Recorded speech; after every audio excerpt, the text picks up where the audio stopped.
Bien-aimé, shalom, shalom. Na pesi bino mbote na kombo na Yesu Kristo. Tika ete biskano sokozolanda biso kolo Yesu apambola bino. Sans plus tarder, tozolinga tosilisa sous point haut tozolobela sur les obstacles de la rédemption. Nazana posa nazala moi pour permettre biso ba question ezoya kapoto répondre ngo prochainement. Bible ezotalisa biso na Marc chapitre 16, verset 15 à 16, il dit, celui qui croira, celui qui croira,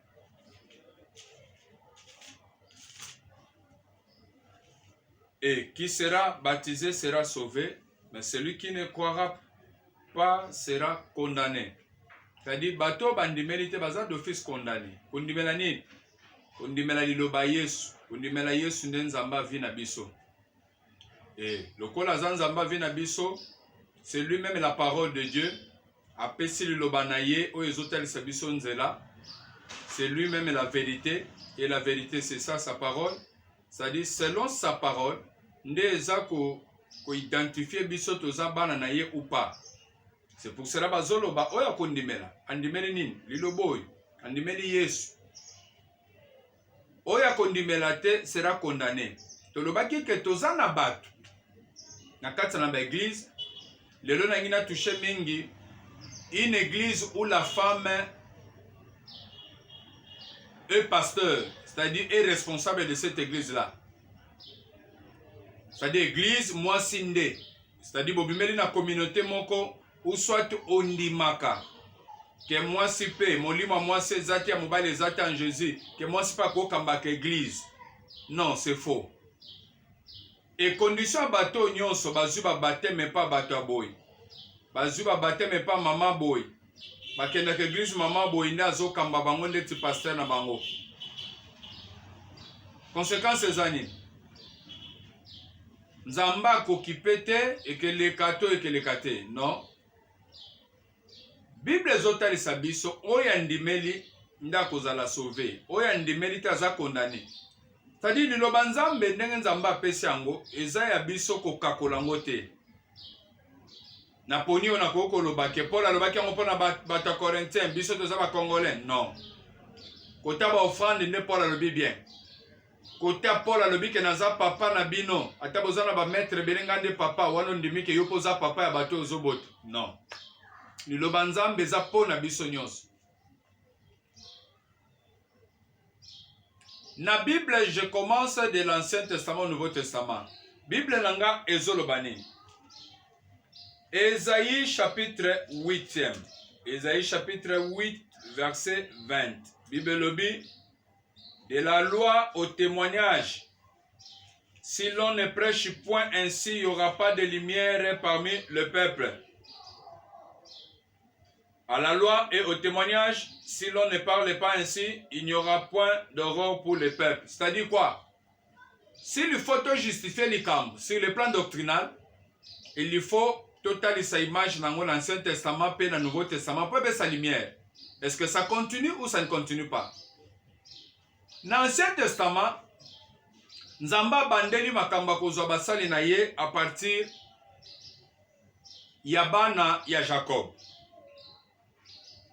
Jacob a botaki 12 enfants. Jacob a botaki 13. Il y avait une fille qui s'appelait Dina. Je pense que boyebi histoire. Moi na loba mingi te ponga na sala mingi minute. Mais na 13 enfants Nzamba y a tiré 12 fils. Quand je dis fils, c'est-à-dire bana mibal. Dina une fille. Nzamba zuyete. Nzamba ya bani kotamisa 12 tribus comme lignée ya basali na ye ba serviteur de l'ancienne alliance. 12 tribus etamboli ti 12 tribus bimisi ba levite ba 12 tribus ko bimisa ba Moïse. Moïse a incarné ancienne alliance ti te kokoma na kolo Yesu Christ. Dieu se fait chair. Tango kolo amilati nzoto pa ya bikisa biso le Seigneur Jésus-Christ de Nazareth. Bible zoloba yeba ya sali choix. Parmi choix a eu 12 disciples, 12 apôtres. Mais basi bazalaki,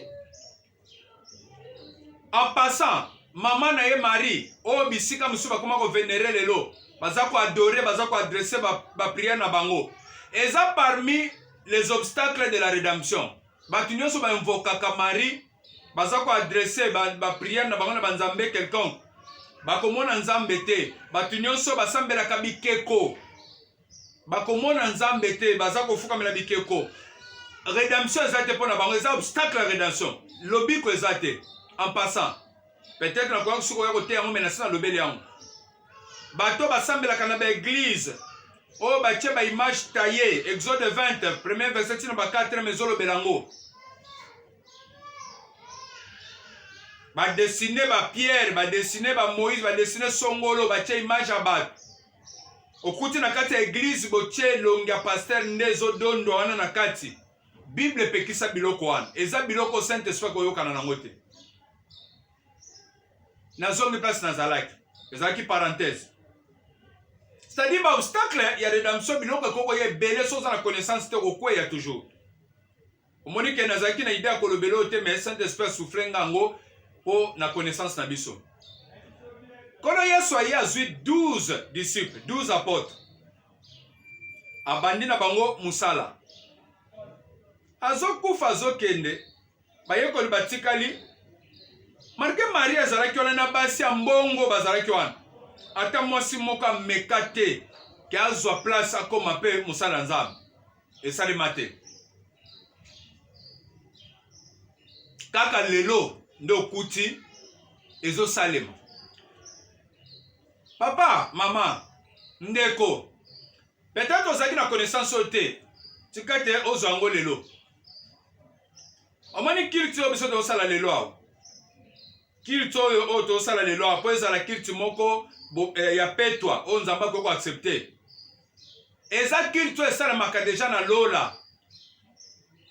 Avant biso tosambela na lola deja basalaka kilti avant biso toya kokoma basambeli. Na lola bandeko kosala deja kilti. C'est-à-dire biso tozosala match moko en différé. C'est-à-dire tozoya kobeta match moko après déjà match moko sesalemi na lola. C'est-à-dire quoi?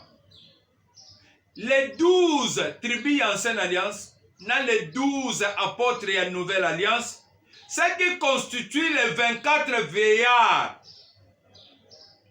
Les 24 veillards, il y a culte et salemaka na lola. Bazogumemela kolotan nous faisons présenter culte devant Dieu. Les 24 one, nde image ya 12 anciens na 12 ya nouvelle alliance. Ce qu'aucune ancienne alliance. Quand ba verset na zolo ba bwena ebi ke oza mosambelo ko comprendre. Ko mutako ko pesa tala ndaka makambo eza mutu aza na soif. Ya makambo na nzambe. 12 anciens na 12 ya nouvelle alliance. Nde sali culte likolo wana. Soko kyoteli na ancienne alliance. Bisika moko te mwasi akomaki na sacerdoce ke akoma pasteur. Eza te. Etikala ko salema te. Maman azaki kuti na ba condition ka ko koma ke église te soka za na ba période na ye. Bongo ndeka ko ke na lobi soka za na ba période akofandi la kiti ane komi mbindo. Soka kota dans les lieux très saints. Pas que ko pesa ba sacrifice pour qu'il don Nzambe pe na ye beba bien. Non. Makambo Nzambe image na ngeza ba Yuda les salut vient des juifs pour aider biso to comprendre. Nzamba bandi de marche na peuple moko patal sabison dakisa. Na sen alliance salimataire. Malamingi yo lobak. Déborah juge en Israël. Mais quand vous dites juge en Israël, c'est-à-dire quoi? Eza moment oyo vide moko juridique salemaki Déborah azuma courage. Yakozwa responsabilité ona atelemi sous les palmiers, azo sambisaka makam, yo betaki yo likof, oh yo sali boko, sala boete. Et non, na sacrificature, na kati na église, kazo tumba mbeka kuna, tanga Bible. Et non. C'est ça qui bongote. Toza na pouvoir sacerdotal, toza na pouvoir juridique. C'est-à-dire même David, azalaki mukonzi côté il y a justice. Côté pouvoir juridique. Mais azalaki na bakambia église oh ya zako tosa ba prophète ya tawana azotosa na église. Même oh ba tchaki mafuta. Nde bazaki banganga nzambe, il y avait deux pouvoirs toujours. Même tous les deux pouvoirs ezotambol. Ba konzamboka na bisope l'église. Deborah azalaki pasteur te. Na ancienne alliance ya ta mutu moko te kuta mekata koma place wana. Soki kutu ba roi oye pesa meleki bango te azomeka mbata na sacerdoce atondo tumambeka azwi lepre aza frappé bongo ka mamoyi oyo soki aza na baperiode akokoma te nde ye nde akoki kokoma pasteur na kati ya kokamba bana Israël. Non, déjà na ancienne alliance eza te, bongo na nouvelle alliance no ochango wapi eza te. Soki eloko elingi continue bible elobi ezali wana à la loi et au témoignage. L'ancienne alliance wapiam. Ce qu'on le dit dans le bélo likambo Pâques. Na koyana Pâques, na komi na oti na niveau, na nouvelle alliance awa, ndenge komi saint, na expliqué yo. Ndenge moko solo na ba mafuta. Mafuta représenter présence en Nzambe. Tenzamba ye vermouth. Et le long Nzambe ko ya vera mutazo na nzela nini? Il y a Saint-Esprit o ekiteli Yesu jour à Pentecôte. Yesu azolo ba l'esprit du Seigneur ma oint. Et sur moi et il m'a oint. C'est-à-dire pendant qu'on parle de mafuta, et ça sous cause la terre va pas que Yesu mafuta pas comme nganzam. Non, et comme service spirituel on a mené pas que la mafuta. Yo pas que la mafuta. Oza musala nzambe te. Et ce qu'on osa la mafuta ti le na comme na makambo Matthieu yoya. Yeba que oza idolâtre au moment nzambe te. Et c'est simple. La Bible dit l'église croissait par la puissance du Saint-Esprit. Dans le Saint-Esprit, qui est la personne de Jésus-Christ, nous avons l'esprit de force, d'amour et de sagesse. Qui dit force, ngouya puissance, amour, bah fruit de l'esprit. Sagesse, les dons spirituels. C'est-à-dire le Saint-Esprit, quand il arrive, il sa miloko, il sa côté ngouya, il sa dons spirituels pour l'ensemble, il sa fruit de l'esprit pour changer le comportement. Et ça, application ma fout à terre. Même quand on a composition ma fout à so que quand Exode 30, 22 à 33, bazo composant ngo ndengeni. Et puis nani mutazaki censé à composer ngo. Et puis ezalaki na tribune ni comme mufo ba sala musala wana. Est-ce que ça yo congolais? Pourquoi quand tu as Bible pas comme étranger qui dit étranger oh bah c'est les bandes bayuda. C'est une ancienne alliance et ça va comme photo prouver même dans baptême. Tu es dans la nouvelle alliance. Tu es au tel isake, tu as un mosque comme boy. Oh ya yo formule ya maman zo comme église outwa. Nous sommes na baye ko baye sikoi.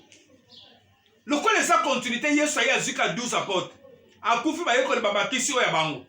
Mais moi ça comme ne sikawanata. Mais la parole de Dieu dit quoi? Son côté lui-même dans Marc chapitre 14, Bible Zolbani. Dans le verset 12 dans Zokita. Le premier jour de pain sans levain, où l'on immolait la Pâque, les disciples de Jésus lui dirent, où veux-tu que nous allions te préparer la Pâque?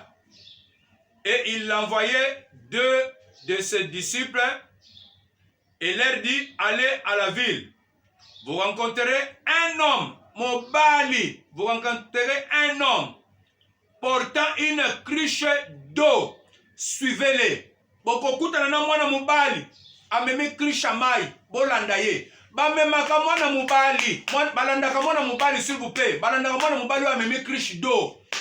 Qui dit cruche d'eau? Mai. C'est ça la parole.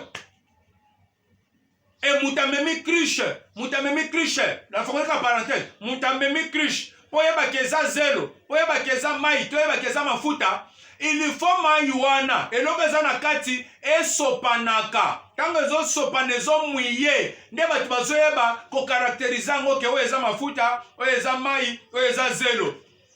C'est pour dire quoi? Balandaka mwana mobali oya memi cruche d'eau oya memi parole de Dieu et parole de Dieu oyo ya koluka ba verset parole de Dieu oyo zo sopana oyo tonda na cruche pezo sopana, c'est-à-dire cet homme là akoko ya kotelema esu na berere te. S'il faut parler sur l'inceste, azobanda ndenge bandaki na Genèse. Ndenge bana Adam babalanaki, aye nango ti akomi place ba David, aye ko koma ti place nzamba no pekisa inceste, apusa nango na ba dété. Donc ayebi eloko moko moko.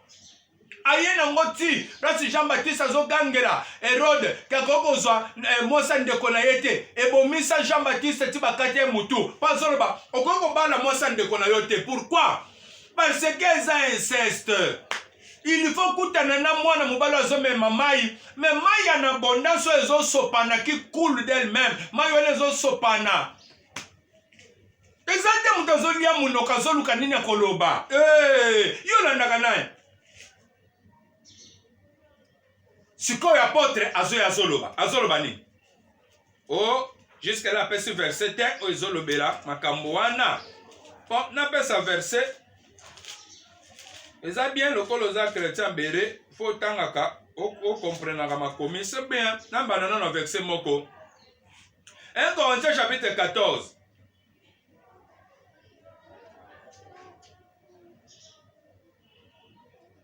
verset 32 nazokita. Les esprits des prophètes sont soumis aux prophètes. Car Dieu n'est pas un Dieu de désordre, mais de paix. Nzamba zanzamba désordre, t'es qu'à se contredire. Non. Nzamba zanzamba kimia. Les esprits des prophètes sont soumis aux prophètes. Omani biloko no tuntuka na église. Biloko no tuntuka tuntuka o pozo sakolo bani o tuntuka. Nzamba zaba désordre, t'es tu bukel biso na kit église. Obandi ko tuntuka ngai nzambe na ye. Nzambe kwa ya kwa bandolo ngai nzambe na ye. Okwayo bukel biso na kiti na yo moko zuna shock ngas ko fona ko ba musala bokangai non nzamba za ba désordre teke telaka yo boti mwana po so na mwana no ba ndiko sekouye toi mon fils le lo faut lier le lo faut sale non nzamba za ba désordre faut biloko ane sila kati neza milimu mabe faut chercher la délivrance nzamba za nzamba désordre te l'esprit des prophètes est soumis aux prophètes c'est-à-dire mon dimo nzamba cheka tsanga linga yebisanga makam. Ils ont respecté nga. Ils ont zala na sena nga pona koyoka pe onga pe na lingi na kolo banzambe. Siko na lembi kolobate étiquipé. Na moment na ngina koto soit contact fatigue sili na ye. Je voyais ça chez mon pasteur José Bouang. Na ye le susu ensemble nzambe. Makambo bana ko sanga zongi ça peut continuer. Abandi ko zongi ça makambo pas à continuer. Nzamba des ordres te. To kitana likambiso to zanango. Car Dieu n'est pas un Dieu de désordre, mais de paix, comme dans toutes les églises des saints. Ce qui a bien l'église des saints, tu es d'accord. Maintenant, dans l'église des saints, comme dans toutes les églises des saints, que les femmes se taisent dans les assemblées, car il ne leur est pas permis de parler, mais qu'elles soient soumises selon que le dit aussi la loi. Selon la loi, moi ça a autorisé. Ce qu'on l'a dit façon, comme français au Kansandeti, pour le bataille. Non, on veut juste dire, les Kamboke moi si, à nos autorités à côté de ma zoteya. C'est pas permis. Nous avons phrase au pays, nous avons versé au confirmé la phrase nango. Que ma pesi était nzela pour enseigner. Problème est ça tellement à aucun église à enseigner. Pourquoi? Parce que le ministère est un ministère de la parole. Or, on n'a pas donné ça à une femme. Dans le ministère de la parole, quand mibal n'ebazion, mibal. Pour ça image ya porteur ya semence. Or, moi si na mobile mutape sa semence pour moi ça zo mukumbe za mobile. Moi ça za kana ngote. Nazo pesa verset mususu. Dans le verset 35, si elles veulent s'instruire sur quelque chose, qu'elles interrogent leur mari à la maison. Car il est malsain à une femme de parler dans l'église. Est-ce de chez vous que la parole de Dieu est sortie? Ou est-ce à vous seul qu'elle est parvenue? Si quelqu'un croit être prophète ou inspiré, qu'il reconnaisse que ce que je vous ai écrit est un commandement du Seigneur. Et si quelqu'un l'ignore, qu'il ignore.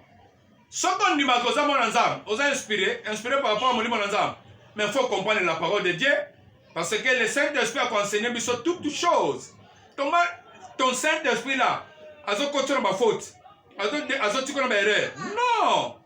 Saint-Esprit a enseigné sur toute la vérité. Puis a enseigné sur porteur. Il y a ma kamunanzambe. Oye, Seigneur qui te met ma télé, le autre a porteur n'angonios. N'a pas Saint Timothée. Timothée a zolobani. 1 Timothée chapitre 2. Verset 9. Bible lobini.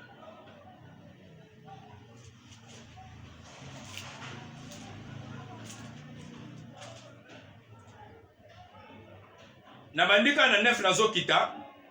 Je veux aussi que les femmes vêtues d'une manière décente, avec pudeur et modestie, ne séparent ni de tresses, ni d'hommes, ni d'habits somptueux, mais qu'elles séparent des bonnes œuvres, comme il convient à des femmes qui font profession de servir Dieu. Verset 11. Que la femme écoute l'instruction en silence, avec une entière soumission. Je ne permets pas, ministre qui parle, je ne permets pas à la femme d'enseigner. Le problème d'enseigner. Je ne permets pas à la femme d'enseigner, ni de prendre de l'autorité sur l'homme. Mais elle doit demeurer dans le silence. Même vous qui êtes mariés, pour les narrater, moi, si vous dominez mon bain, nous avons bon mois avant. Faut que toujours na simane. Tant que tu peux ça bambonga belen anda. Faut nous toujours continuer papa. To sala boyolobi to sala ndenge. Soko banozo ko ba autorité mingi liboso mobali na yo. Po yo mto zomona na mbongo, il faut yo décider, il faut yo loba koleka ye. Il faut que tu yo ganga, ya bimeloko pam, otika mukila avant. De prendre de l'autorité sur l'homme, mais elle doit demeurer dans le silence. Car Adam a été formé le premier, Ève ensuite, et ce n'est pas Adam qui a été séduit, c'est la femme qui séduite s'est rendue coupable de transgression. Elle sera néanmoins sauvée en devenant mère si elle persévère avec modestie dans la foi, dans la charité et dans la sainteté. Prochainement, le verset 15. Elle sera néanmoins sauvée en devenant mère si elle persévère avec modestie dans la foi, dans la charité et dans la sainteté. Alors si elle n'est pas néanmoins devenue mère, quelles sont les conséquences? Tout le monde en prochainement, c'est-à-dire, pas moi cité, n'était nuana, jamais, pour qu'on m'église aux athées. Oh, il n'y a ni femme, ni homme en Jésus-Christ, ni juif, ni grec, ainsi de suite. Tant que tu ne sais pas comprendre, c'est-à-dire, nakata Yesu, biso bato tozaki interdit de koko sambela tene ba yuda ba yebaki, remaniement salemi, ba abroger loi wana pour dire quoi? En Jésus dans la foi, moi ça zate mobala zate, pona kondimela. C'est-à-dire biso tozon dimela eloko moko, tozon dimela moko eza Jésus-Christ. C'est quant à la foi. Mais quand on dit Jésus, en Jésus, il y a la loi. La femme a quoi mobilité. Mobilité a moi aussi. Il y a la loi.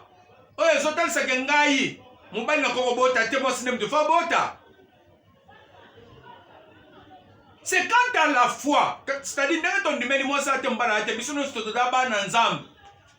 Ton numéro de Yesu. Ni juif ni bapaya bisono stokomi bana nzam ndenge ba yuda basaba na nzam bisono tokomi bana nzam. Apocalypse bana ndaka mona mobali waza na krish oya bino waza na krish. Apocalypse kangama na baoyo baza na krish et que personne connaissance et que sunga même yo o comprendre makambo ebele. Apocalypse chapitre 2 verset 18. Écrit à l'ange de l'église de Thyatire, écrit au pasteur de l'église de Songolo. Voici ce que dit le Fils de Dieu, celui qui a les yeux comme une flamme de feu et dont les pieds sont semblables à des reins ardents. Je connais tes œuvres. Nous avons venu louer pasteur Juan. Ton amour, ta foi, ton fidèle service, ta constance et tes dernières œuvres plus nombreuses que les premiers. Mais ce que j'ai contre toi, verset 20, c'est que tu laisses la femme Jézabel, qui se dit prophétesse, enseigner et séduire mes serviteurs, pour qu'ils se livrent à l'impudicité et qu'ils mangent des viandes sacrifiées aux idoles. Dans le verset 20. Nous avons commis ici pasteur de l'église Songolo. Ce qu'on t'a dit les 7 églises Malobeliawa. Et ça, image à l'église non seulement Yambeli Yesu, Makambo et Zole Karanakati. Et là, on va échapper Zate. Au moins, l'église Moussouba Gangelango, ça n'a pas de puissance. Mais à Bazo Gangela Bango, pour Bazuba, tiens moi si, que moi ça comme mon cambi, Père a tellement enseigné dans l'église des saints. Moi ça tellement enseigné. Ce qu'on a Zoloba, n'a commis contre yo, ton soigné problème pasteur, ton bébani parce que tu laisses la femme Jézabel enseigner. Babengi la femme Jézabel, pourquoi? Est-ce que Jézabel est sa vivante? Jézabel fut la femme du roi Akab. Elle était la femme du roi Akab. Sa faute était comment? Elle a commis une faute comment? Roi Ake a l'occasion sa fille de Nabot. Nabot a boili yang. Roi zongi na tristesse. Jézabel a zozo kwa joye sambaine yoza rwandeni. Zera na opeswangu. Jézabel a sali mikanda. A conseil Nabot makampo mabomaye pe mabomiye. Azu mikanda na sinyango na kasha roi. C'est qui représentait le roi. Dans la Tunisie, or, ce n'est pas elle qui était le roi du pays. Il était président mon compte. C'est-à-dire, à ce si que ça y était. Ne ma maman et bazon zobisi que ça bangote. Ne y soit rappelant moi zongisango. Et pas Jean Awa, pas comme Makambo. Azorobani. Tu laisses la femme Jézabel. C'est que Jézabel a zoté si qu'elle était bomissa Nabot. Bizarre Mabé. Enseigner. Deuxième faute. Otigie ateya. C'est-à-dire, Azue Sika ya yete. Passa la moussala ya yete à collier sabat. Or, l'enseignement, c'est ça la nourriture. Tu les laisses enseigner et séduire mes serviteurs. C'est-à-dire, quand nous sommes là à l'église, bandimi bazan l'église, bazan basal ensemble. Ce qu'on m'a dit, ce qu'on dit que moi, c'est ça qu'on enseigne. C'est qu'il y a qu'on séduire mes serviteurs. Qui dit séduction qu'on pengue ça. Qu'on écarte bino na bon chemin. Qu'on longola bino pas mobali. Yesu, qu'on pengue ça bino pas Satan. C'est ça cette séduction bazoloba. Qu'on pengue ça bino. Qu'on bimisa bino libanda qu'on kepa mbali moussous. Tu laisses la femme Jézabel enseigner. Séduire mes serviteurs. C'est-à-dire dans votre église là, n'est-ce moi ça tellement kazoteya. C'est-à-dire, Bopengwa, Bosa sur le mobile Yesu, te Bosa et Satan. L'anda bien. Tu laisses la femme Jézabel enseigner, séduire mes serviteurs. Bapengu si bango papa sa nini. Pour qu'ils mangent les aliments sacrifiés aux idoles. C'est-à-dire quoi? Quel aliment sacrifié aux idoles? La nourriture. La parole de Dieu qu'elle prêche. Lilobanzambe eza bilei. Eza nourriture, eza perception croissance protocole. Tous en bonne santé. Tous comme affermi. Quand vous laissez cette femme à peine sabat, dans l'enseignement, c'est-à-dire que serviteur de l'église, bazolia bilei oyo babonzeli satana. Eza bilei oyo babonzi pona Yesu te. Oh, lilobanza me soka bimie bimaka pamba te ke zonga te soke sel musala te. C'est-à-dire yango eza na réponse moko to nzamba koko konte ke bano bazoza bilei pala ndela biso. Non. Boza ya kopengwa boza pa Satan. Bozolia bilei yo babonzeli bonganga. C'est ça la connaissance. So Bible zo batango yo kilo baza kokanga mutema te. Luka bisiko yo mwasa zala pasteur. Dans l'ancienne alliance, dans la nouvelle alliance, ezate. Pourquoi qu'à na Congo? Pourquoi qu'à na Congo? Pourquoi qu'à ba Congolais? Lilobanza me uti pa na bango. pourquoi ka baaméricain lelo banzambe nde euti mpa na bango yo moto ozalaka place mama azokamba les obstacles de la rédemption bokomona nzambe te meme basali bamiracle meme basali makambo nini bible ezoloba nayebi bino te vous qui commettez l'iniquité ntango boyi kotosa liloba nzambe ozokommettre masumu ozokommettre l'iniquité vous avez transgressé la loi. C'est pour dire quoi? La parole de Dieu dit, quand le fondement est renversé, que font les justes? Sortez du milieu d'eux. Ce que vous dites l'église pasteur Azaki, a comme couple pastoral, bime église one. Moi, si je suis comme pasteur, tout le monde maman de Mutakamabino, bima l'église, et un fondement renversé. Fondement renversé. Quand vous attendez ma voix, n'indiscissez pas vos cœurs. Le col zoyo que le banzam, et ça pour kanga, ou te manoté. Mais ça pour se sauver. Quand la tindi li loboyo, ndema yebisa ki Pierre et Paul, au fongola bango mis, et ça pour fongola mis au compagne en bon, na lukango na scène alliance eza wapi. Moi ça azo tumbambek, azo skambeglis, eza wapi. Na nouvelle alliance eza wapi. Olingo lo bani. Anna la prophétesse. Na kata acte des apôtres azalaki liboso ba Simeon ta azalaki prophétesse ya don ba don ya kopesa la prophétie et non prophète ya ministère